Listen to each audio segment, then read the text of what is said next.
기도하겠습니다.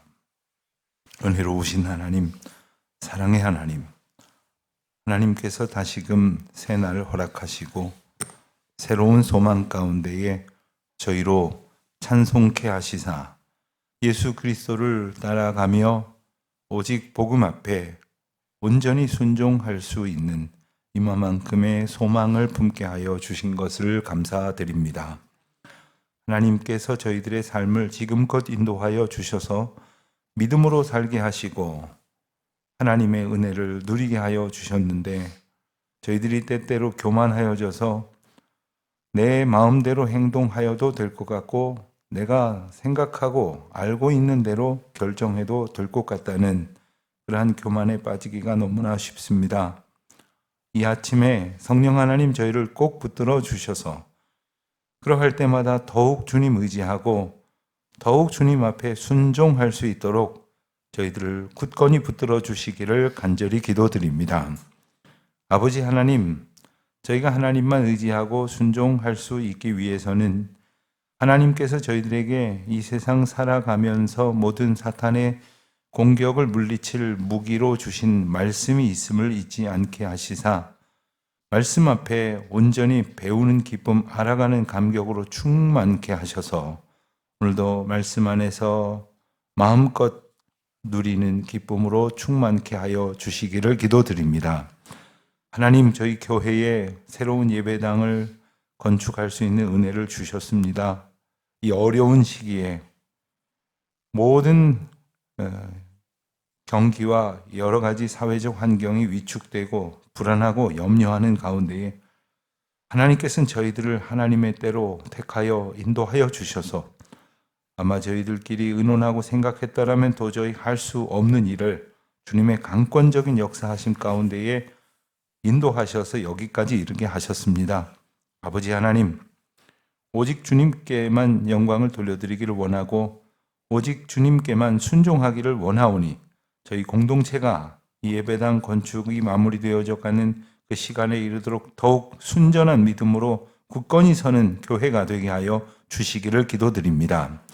교회로 교회된 본분 잘 감당할 수 있도록 도와주시고 오늘도 성도님 한 사람 한 사람이 그리스도인으로서 부름받은 그 거룩한 사명 앞에 기쁨으로 순종하게 하여 주시기를 기도드립니다.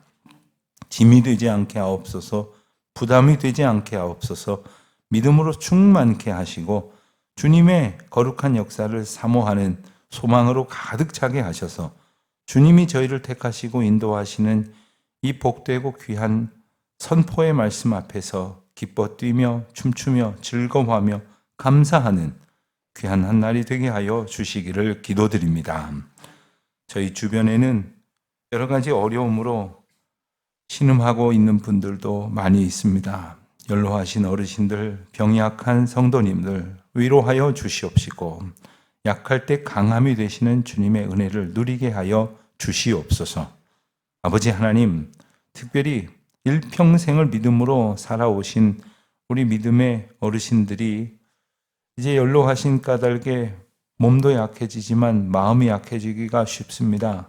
하나님, 저희들의 영혼이 약해지지 않도록 붙들어 주셔서 그 믿음의 기쁨으로 저희들 몸과 마음의 연약함을 능히 이겨낼 수 있도록 성령 하나님 도와주시기를 간절히 기도드립니다. 멀리 해외에 있는 교우들, 지방에 있는 교우들, 하나님께서 늘 안보하여 주셔서 다시 만나 가까이에서 하나님의 사명을 함께 감당할 수 있는 날이 속히 오도록 도와주시옵시고 그곳에서 말씀을 먹으며 예배하는 기쁨의 공동체를 하나님께서 허락하여 주셨을진데 늘 들려오는 소식이 복되도록 인도하여 주시옵소서. 우리 자녀들이 믿음 안에서 잘 자랄 수 있도록 도와주시옵소서. 저희와 다른 세대인 까닭에 어찌하여야 저들에게 복음이 잘 심겨질지를 저희들 때로 참 고민하게 됩니다. 주님 도와주셔서 이 일에 헌신한 우리 선생님들과 봉사자들 성령으로 충만케 하시고 지혜로 가득하게 하여 주시옵소서. 특별히 우리 자녀들에게 믿음의 대를 책임 있게 증거하고 그리고 사랑으로 온전히 전수하기를 즐거워하는 교회가 되게 하여 주시옵시고 우리 자녀손들이 믿음 안에 든든히 설 수 있도록 복 내려 주시옵소서. 슬픈 일 당한 가정이 있습니다.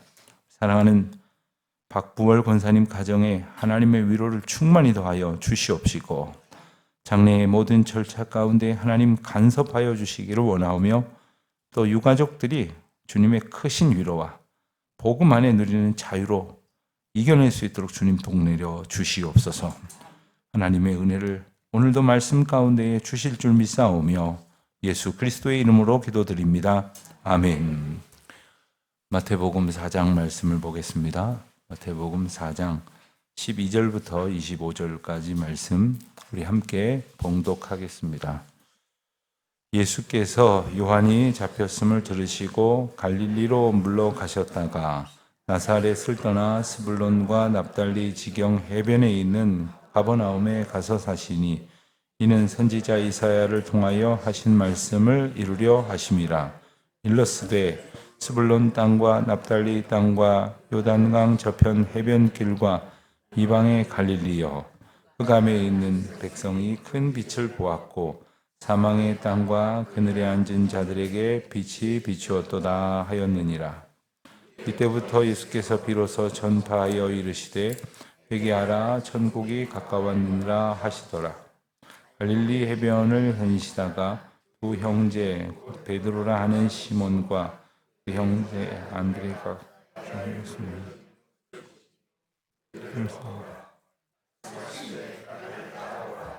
내가 너희를 사람을 낚는 어부가 되게 하리라 하시니 그들이 곧 그물을 버려두고 예수를 따르니라.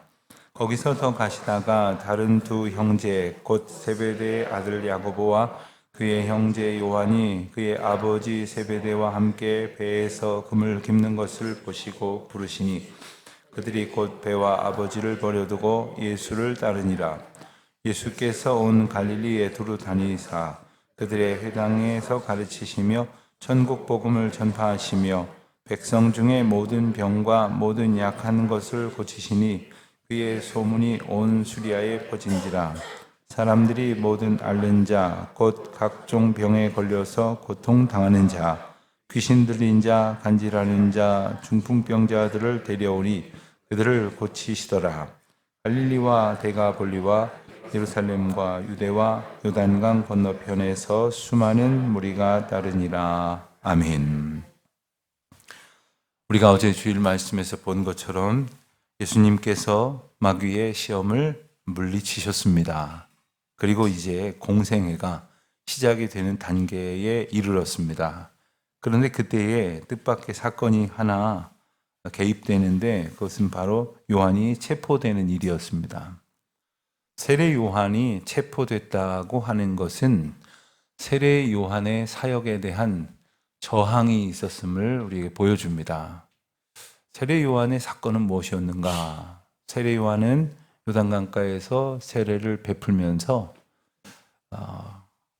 여러 말로 설명할 필요가 없는 아주 분명한 메시지를 선포했습니다. 그것은 회개하라 천국이 가까이 왔느니라. 오늘 우리가 17절에서 읽은 것처럼 예수님이 제일 먼저 복음을 선포하시면서 하셨던 말씀과 같은 그러한 메시지를 세례 요한이 선포를 했습니다. 그 메시지로 인하여 이제 복음의 저항을 받게 된 이유는 바로 그의 메시지에 회개를 촉구하는 내용이 있었기 때문일 것입니다. 모든 사람들이 당신 잘못했어, 당신 그대로 가면 안 되니 돌이키시오라는 말을 들었을 때에 그러냐고 아주 기뻐하며 수긍하는 사람이 많지 않습니다. 더러는 잘못된 걸 알면서도 인정하려고 들지를 않습니다. 돌이킬까 말까 하다가도 누가 돌이키라고 촉구하면 기분 나빠서 더 돌이키지 않는 사람들도 있습니다. 이게 우리 가운데 있는 그 저항성이라고 해야 될까요? 이 악성이 우리 가운데에 이 복음을 저항하려고 하는 구체적인 행동으로 나타나서 요한이 체포가 되어지는데 이 사건만 보면 언뜻 보면 복음이 마치 실패를 겪는 것 같은, 그래서 예수님께서 물러가셨다고 했습니다. 지도를 하나 화면을 보시면 예수님께서 이 요한이 잡혔다 함을 들으시고는 조금 확대를 해보세요. 그러니까 이제 요단 강가에서 사역을 하시다가 이제 위쪽, 그러니까 갈릴리 지경으로 이렇게 물러가셨다. 그러니까 이것은 말 그대로 물러나셨다는 거예요. 그 있어야 할 자리, 나아가야 하는 곳으로 방향을 두지 아니하시고 오히려 후퇴를 한 것과 같은 그런 표현이 나옵니다. 그러니 이것을 어떻게 보면은 이것은 실패고 퇴보로 볼 수 있을지 모르지만 예수님의 사역, 즉 하나님의 사역은 조용히 시작되고 있음을 우리가 보게 됩니다. 때때로 우리는 우리가 생각하는 수준의 발전, 성공 이런 것들을 생각해 갖고 그렇지 않으면 실패했다고 생각이 들 때가 있어요. 예컨대 우리가 건강하게 하는 일마다 잘 되고 그리고 돈도 많이 벌고 뭐 자녀들이 입시를 겪으면 성공하고 사업을 하면 출세하고 뭐 확장되고 뭐 이런 것들을 생각하고 이런 것만 복이라고 생각을 하는데 하나님께서는 하나님의 역사를 이루시는 방법이 너무나 놀라운 방법을 통해서 이 일을 이루신다는 것을 보게 되며 오늘 본문에서도 오히려 이 무대 중앙이라고 할 수 있는 예루살렘 아래쪽이 되는 그 유대 예루살렘 지경으로 오히려 중앙 무대로 진출하시는 게 아니라 변방이라고 할 수 있는 갈릴리 지역으로 옮겨지게 했다는 사실, 오히려 후퇴를 하게 했다는 사실을 우리가 주목할 필요가 있습니다. 그런데 이것은 단순히 작전상 후퇴의 의미만이 아닙니다. 그곳이 어떤 곳이냐면 바로 12절 13절에 보면 갈릴리오 또한 스불론이요 납달리 지경에 있는 가버나움이라고 하는 도시였다 했습니다. 가버나움을 보면은 해변, 사실 우리가 생각하는 해변은 저기 지중해 쪽을 해변이라고 생각할 텐데 이 갈릴리 호수가 거의 바다의 의미였어요, 그들에게는. 그러니까 갈릴리 호수에 접경한 도시들을 해변에 있는 도시처럼 이렇게 인식을 하고 묘사를 하는 것을 우리가 알 수가 있습니다.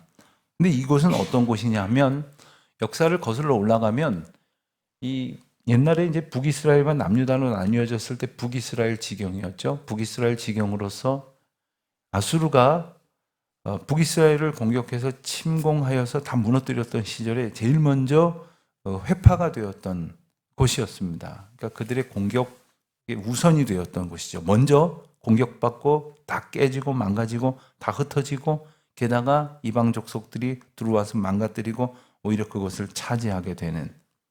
그리고 조금 더 아래로 내려가면 사마리아 지경이 나오는데 사마리아에는 아예 외국 이주민들을 데려다가 아예 살면서 이스라엘 백성들의 피를 아주 그냥 흐려버리게 만드는 그러한 엄청난 사건을 겪은 곳이 바로 이 지역입니다.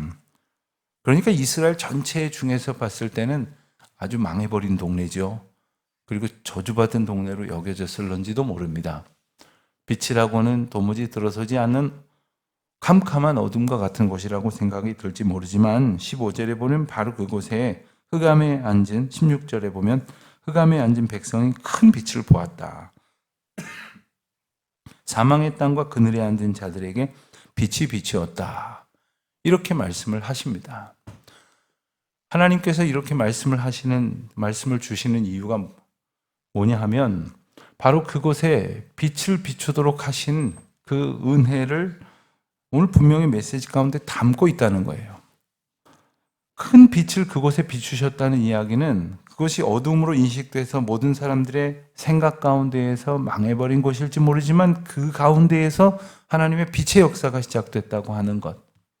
때로 우리는 이런 식으로 판단을 해가지고요, 뭔가 세상에서도 성공한 사람들에게는 하나님의 복이 임할 것 같고 좀 실패하고 병들고 나약해지고 어려운 지경에는 뭐 아무것도 임할 것 같지 않은 이런 식의 그 어떤 판단을 하게 될 때가 있습니다.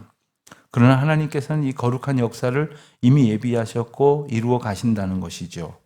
자세히 보면 이 말씀은 이사야를 통해서 예언됐다고 말씀하셨는데 일찍이 이사야 9장 1절로 2절 말씀에 이 약속의 말씀이 있었고 그렇기 때문에 이것은 단지 유대 지역에 일어나고 있는 복음에 대한 저항으로 인해서 예기치 못한 후퇴가 발생한 것이 아니라 하나님의 거룩한 역사가 약속된 가운데에 일이 성취되고 있다고 하는 사실을 보게 되는 겁니다. 17절에 보면 이제 이때부터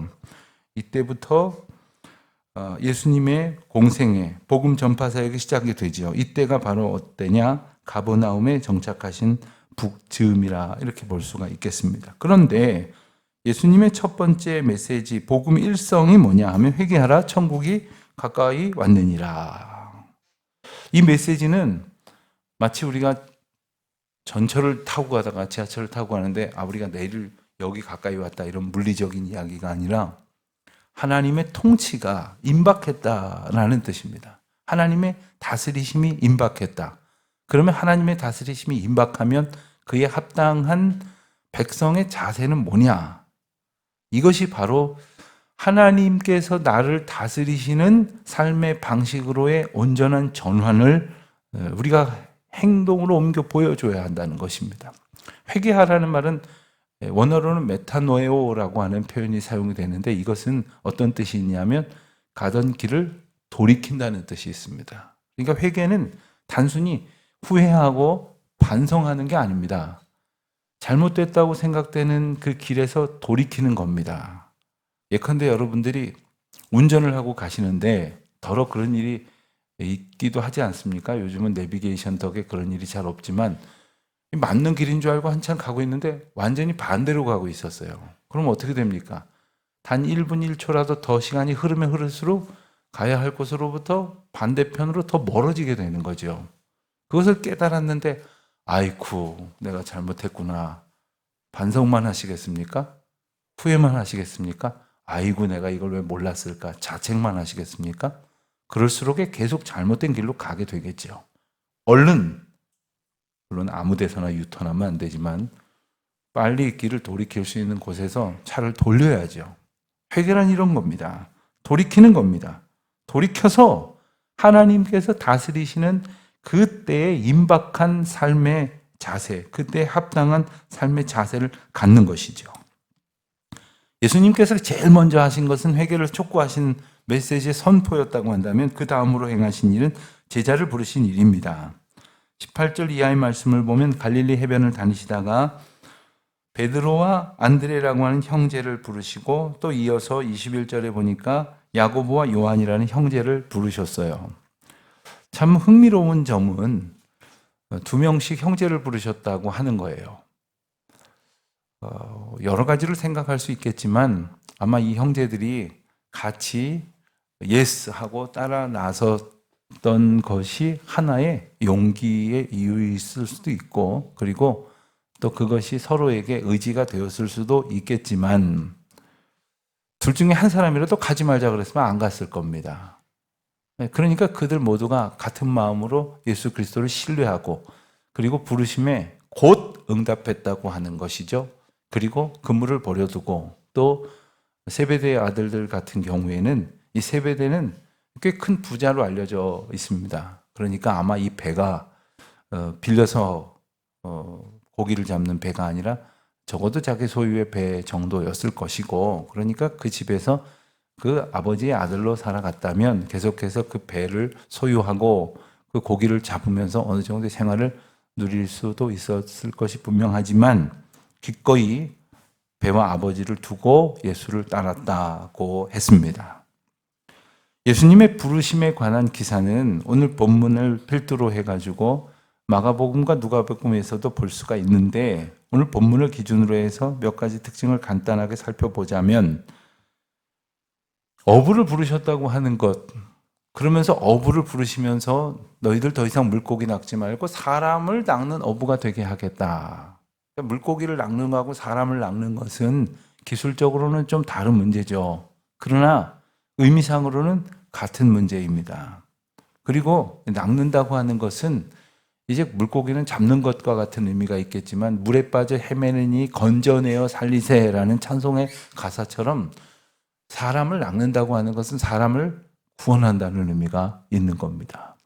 그러니까 그들이 평생 어부로 살았던 것을 하나님께서 완전히 단절시키지 않고 그의 맥락 가운데에서 그 일을 살게 하셨던 것이죠.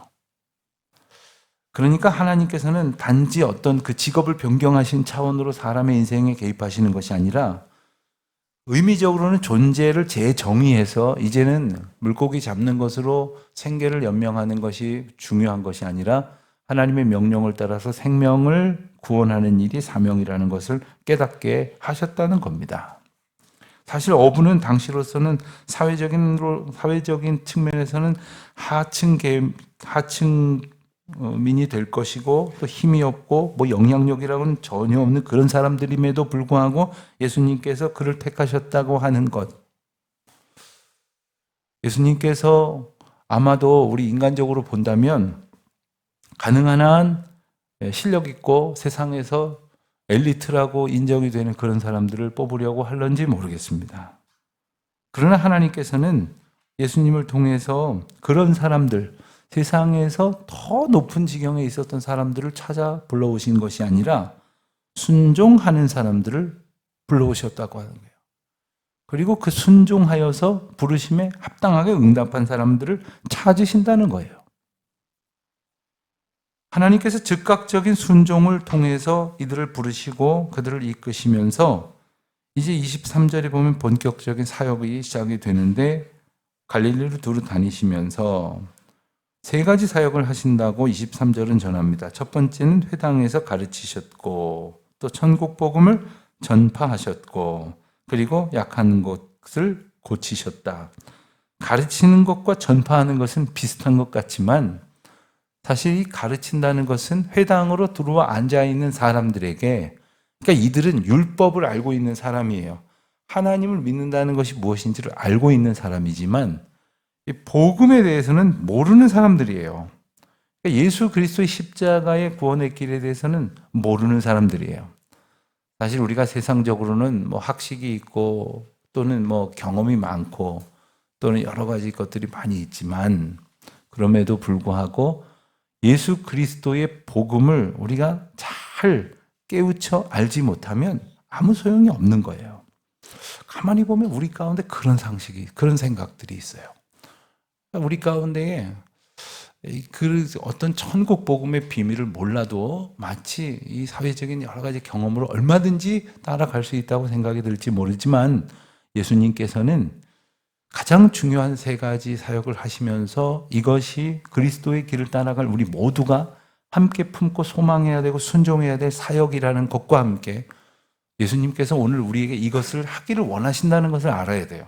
예수님께서 지금도 우리 각 사람에게 가르치기를 원하시고 천국 복음을 선포하고 전파하기를 원하시고 그리고 우리의 모든 약한 것을 고치기를 원하신다는 것을 알아야 돼요. 이것은 몇 사람에게 갈릴리 주변을 다니시면서 만난 사람들에게 행하셨던 일이 아니라 예수 그리스도 생명의 은혜가 필요한 모든 사람들에게 오늘도 주기를 원하시는 그 사역이에요. 이 사역의 구경꾼이 아니라 우리가 이 사역의 대상이 된다는 것, 하나님의 은혜의 대상이 된다는 것을 우리가 기억을 해야 됩니다. 자, 이런 일이 벌어졌더니 수많은 사람들이 몰려오기 시작을 합니다. 25절에 보니까 아까 지도 보시면 갈릴리 그 주변이지요. 데가볼리는 어디냐면 밑에 보면 오른쪽에 데가볼리라고 이렇게 되는데 이 데가볼리가 데카 플러스 폴리스라는 말이에요. 데카가 10개를 가르치는 라틴어 어원이죠. 이 자그마한 도시, 마을 10개를 한꺼번에 불러서 그냥 10개의 마을들이라는 의미로 데카폴리 이렇게 불리어진 것이에요. 그러니까 저기에는 이제 지명을 책 기록하기에는 너무나 작은 이제 마을들이 뭐 10개 혹은 그 이상 있다는 뜻이겠죠.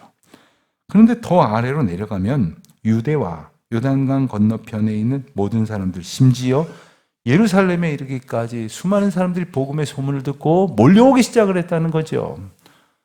저는 저와 여러분이 복음의 소식을 듣고는 더 가까이 가기를 소망하는 그러한 하루하루를 살아가기를 간절히 바랍니다.